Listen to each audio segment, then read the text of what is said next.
Bapak Ibu, saudara-saudari semua, anak-anak jemaat Tuhan yang kami kasihi di dalam Yesus Kristus. Salam. Salam. Tilam atau tempat berbaring dalam bacaan kita pagi ini punya 4 sudut seperti kertas di tangan saya. Dan untuk pekerjaan besar, menurunkan tilam ini dari atap sampai ke dalam rumah, maka setiap sudut dari tilam haruslah terpegang secara baik. Si lumpuh pada dirinya sendiri, dia tidak dapat sampai tepat di hadapan Yesus kalau keempat temannya tidak membantu dia. Maka membawa dia keluar dari rumahnya dan pergi ke rumah ke tempat di mana Yesus sedang mengajar firman Tuhan di sana adalah apa yang kita sebut seperti yang tertulis dalam tema renungan pagi ini sebagai bergerak bersama. Bergerak bersama disebut juga kerja kolaboratif. Kerja kolaboratif itu dia datang dari kesadaran masing-masing individu atau kelompok atau persekutuan seperti ini, bahwa mereka tidak bisa bekerja sendiri. Itu disebut kerja kolaboratif. Setiap orang sadar bahwa dia tidak bisa bekerja sendiri. Atau setiap kelompok, atau setiap persekutuan, atau setiap lembaga, mereka menyadari bahwa mereka tidak bisa bekerja sendiri.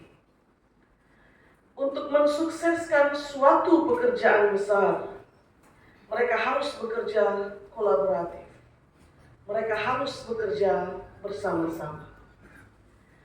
Dalam tindakan bergerak bersama atau kerja kolaboratif untuk menurunkan tilam dari atap ke dalam rumah, setiap orang yang memegang sudut tilam harus memegang sekali lagi setiap sudut itu dengan sangat baik. Sebab setiap sudut tilam yang terpegang dengan baik akan menolong si lumpuh itu sampai dengan selamat di hadapan Yesus. Karena mereka menurunkan dia dari atap, tidak dibawa masuk lewat pintu.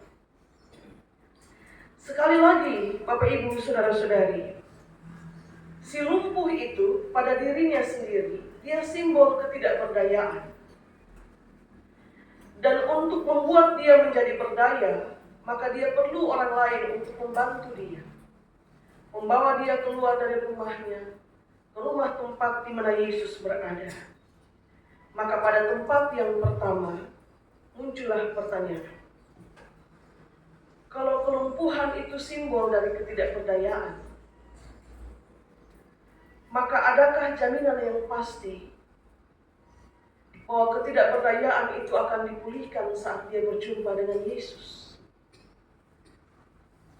Atau dalam bahasa yang lebih sederhana, apa yang menjamin bahwa kesembuhan itu pasti akan diperoleh oleh si lumpuh kalau dia bertemu dengan Yesus muka dengan muka? Apa jaminan? Pasti ada jaminan sampai orang rela bawa dia dengan tilam dari rumah. Ketika pintu terhalang oleh kerumunan orang, mereka naik ke atas atap dan menurunkan dia dari situ. Pasti ada jaminan kesembuhan. Karena melihat pada kerasnya upaya 4 orang temannya untuk bawa dia sampai kepada Yesus, nampak jelas bahwa kalau hari itu tidak ada kesembuhan bagi si lumpuh, maka mereka akan pulang dengan kecewa. Karena itu pertanyaannya, apa jaminan? Apa yang menjamin bahwa berjumpa dengan Yesus, si lumpuh akan dapat disembuhkan? Saudara, silahkan baca ayat yang kelima dari bacaan kita. Pada ayat yang kelima, Injil Markus tertulis begini. Ketika Yesus melihat iman mereka, berkatalah ia kepada orang lumpuh itu, "Hai anakku, dosamu sudah diampuni."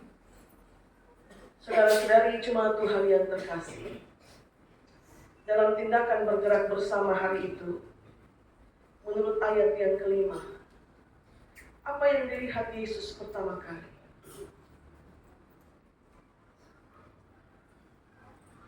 Ibadah. Saudara perhatikan bahwa yang dilihat oleh Yesus pertama kali dalam upaya kerja kolaboratif hari itu bukan pada diri si lumpuh. Itu kedua, Bapak-Bapak. Tapi hal pertama yang Yesus lihat adalah iman mereka. Bukan hanya soal iman si lumpuh, tapi iman mereka. Siapa mereka? 4 orang yang memegang sudut tilam, termasuk si lumpuh yang sedang terbaring. Yesus melihat iman mereka, baru kemudian dia bilang kepada si lumpuh, "Dosamu sudah diampuni." Iman itulah yang menuntun mereka untuk melihat jalan lain ketika pintu tempat untuk masuk ke dalam rumah itu terhalang oleh begitu banyak orang. Iman menuntun mereka menemukan jalan lain untuk membawa apa yang sedang mereka gumuli sampai ke hadapan Yesus. Mereka membongkar atap itu tepat di atasnya, di atas Yesus, dan menurunkan tilam itu di hadapan Yesus. Dan iman itulah yang menjamin dengan sangat pasti bahwa perjumpaan dengan Yesus akan melahirkan kesembuhan bagi si lumpuh. Karena itu tidak mungkin Bapak Mama orang bergiat sekeras-kerasnya tanpa ada jaminan pasti. Orang mau bergiat dengan sekeras-kerasnya karena pasti dia pegang satu jaminan bahwa apa yang dia giatkan hari itu akan berbuahkan hasil seperti yang dia gumuli. Orang berempat itu tidak mungkin bergiat sedemikian keras kalau mereka tidak pegang satu jaminan pasti bahwa teman yang mereka gotong ke hadapan Yesus pasti akan sembuh. Dan iman pertama-tama yang mereka punya menjadi penggerak paling utama untuk mulai mereka bergerak bersama membawa si lumpuh sampai kepada Yesus. Apa kata Ibrani 11 ayat 1? Ibrani pasal 11 ayat 1 menulis, iman itu dasar dari segala sesuatu yang kita harapkan, dan iman itu bukti dari segala sesuatu yang belum atau tidak kita lihat. Itu iman. Maka saudara perhatikan, orang banyak berdecak kagum ketika mereka melihat si lumpuh itu berjalan keluar lewat dari hadapan mereka sambil memegang tilamnya. Dengan kakinya sendiri dia berjalan keluar. Orang berdecak kagum. Ayat 12 menulis, semua orang takjub dan mengatakan, yang begini belum pernah kita lihat. Decak kagum itu terjadi Bapak Mama saat mereka sudah melihat si lumpuh itu berjalan. Sebelum mereka lihat si lumpuh itu bangun, angkat tilam dan berjalan keluar rumah melewati hadapan mereka, tidak ada decak kagum. Bacaan kita mencatat decak kagum itu baru ada saat mereka sudah melihat si lumpuh itu berjalan. Tapi iman itu Bapak Mama, iman itu bukan melihat baru percaya. Iman itu bukan melihat baru berdecak kagum. Iman itu dia percaya meski dia belum melihat. Iman itu dia percaya baru nanti dia berdecak kagum. Bapak Mama, saudara-saudari yang terkasih, engkau akan melihat apa yang kau harapkan yang belum kau lihat saat engkau mulai membangun pengharapan itu.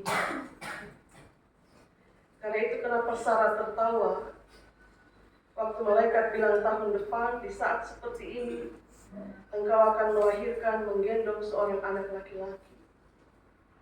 Karena dia belum melihat apa yang dikatakan. Tapi iman itu percaya meskipun belum melihat apa yang diharapkan.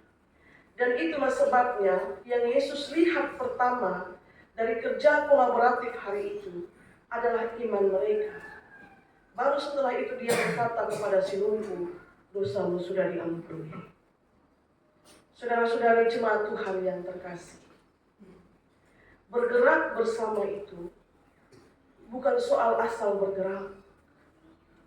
Yang penting kita bergerak, biar kita hati mau balayan satu dengan yang lain.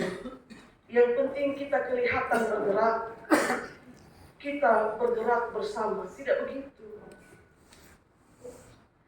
Bergerak bersama itu tidak bisa datang dari hati yang berbeda. Kalau orang mau kerja kolaboratif, pertama-tama mereka pun hati harus sama. Kalau persekutuan jemaat Getsemani Tarus Timur mau bergerak bersama, pertama-tama mereka pun hati harus sama. Tidak boleh hati berlain untuk pekerjaan yang sama, yang tujuannya sama. Karena sekali lagi, tilam itu punya 4 sudut. Supaya tilam itu selamat sampai di hadapan Yesus.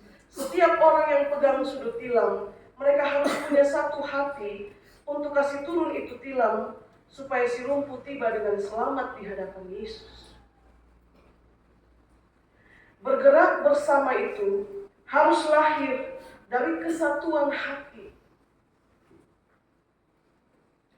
Karena kalau kita bilang kita bergerak bersama, tapi kita pun hati berbeda, maka sebenarnya kita tidak sedang bergerak bersama. Kita sedang asal bergerak, supaya orang lain lihat kita sedang bergerak. Tapi kita sedang bergerak sendiri-sendiri. Kita punya hati berbeda. Ibarat pekerjaan mengangkat tilam. Setiap sudut tilam harus terpegang dengan baik. Para pemegang harus punya kesatuan hati yang membawa si lumpuh yang terbaring di atas tilam itu sampai dengan selamat kepada Yesus.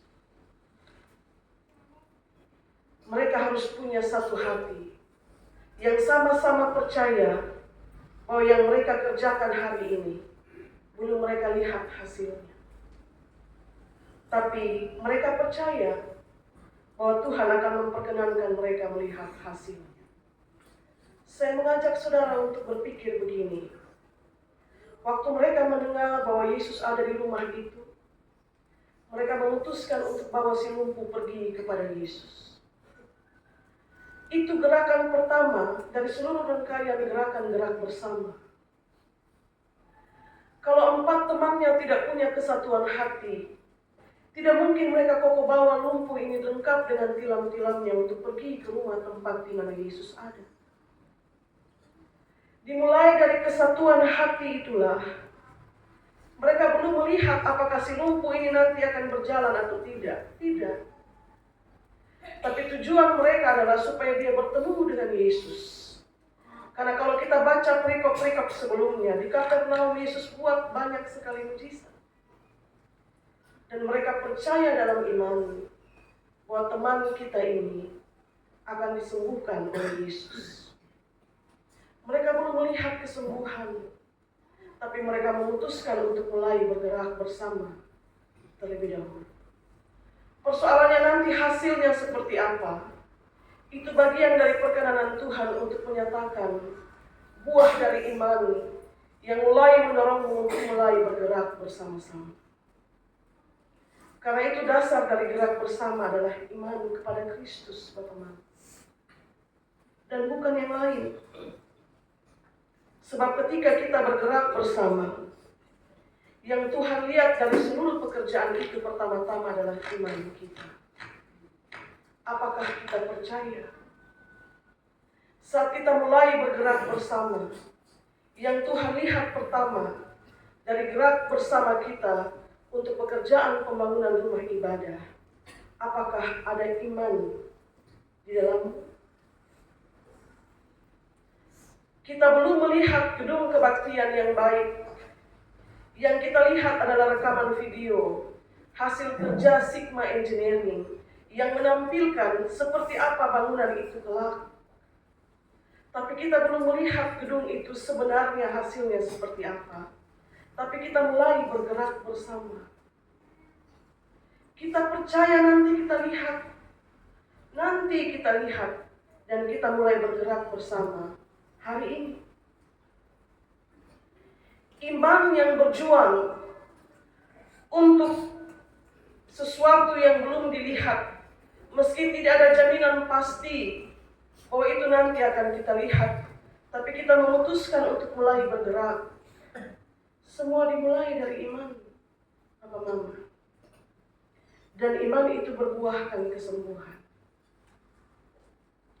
Bergerak bersama, kita bersatu hati, tapi juga harus punya iman.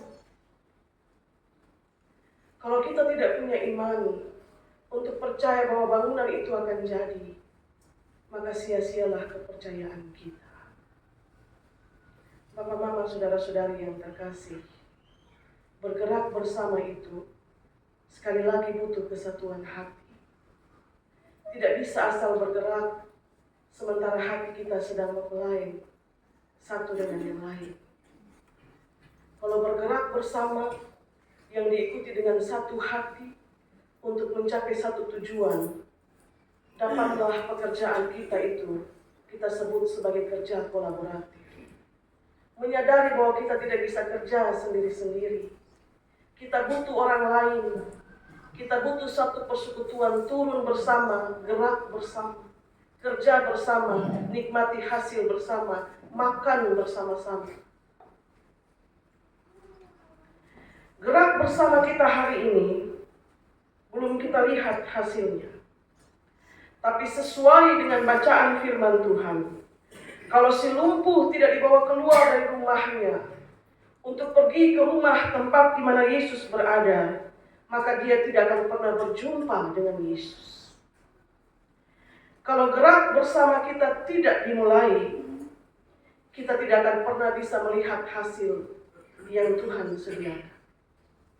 Dan gerak bersama yang didasari dari iman akan menolong kita semua untuk percaya meskipun kita belum melihat. Seperti pergumulan sekolah-sekolah gemit yang jumlahnya 500 sekian. Kita diajak di setiap kali perayaan bulan pendidikan bergerak bersama untuk mendukung pekerjaan milik Tuhan di bidang pendidikan. Sebagai apa iman kita? Dengan cara kita masing-masing mendukung pertumbuhan sekolah-sekolah gemit. Itu berpulang pada kita masing-masing, Bapak Mama. Tentu kita kejar kualitas, tapi kualitas itu terbangun dimulai dari titik awal gerak bersama. Kalau sesuatu yang kurang itu kita biarkan dia terus-menerus dalam keadaan kurang, selamanya dia tidak akan pernah mengalami kesembuhan. Seperti suhu.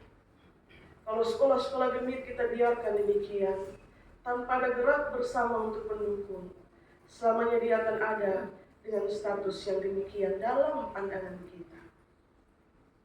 Bapak, Mama, saudara-saudari sekalian, sekali lagi pesan firman Tuhan pagi ini. Setiap sudut tilam harus terpegang dengan baik, supaya si lumpuh yang terbaring dapat sampai dengan selamat di hadapan Yesus. Bergerak bersama untuk pekerjaan pergumulan pembangunan rumah ibadah kita haruslah dimulai dari kesatuan hati. Ibarat kita semua masing-masing berdiri pada setiap sudut tilam untuk kasih turun beban pergumulan kita itu tepat dengan selamat sampai di hadapan Yesus. Tidak boleh ada sudut yang pincang. Dia harus turun bersama supaya apa yang kita gumuli, yang kita letakkan di atas tilam itu, dia sampai kepada Yesus untuk diberkati. Semoga Tuhan memberkati kita. Amin.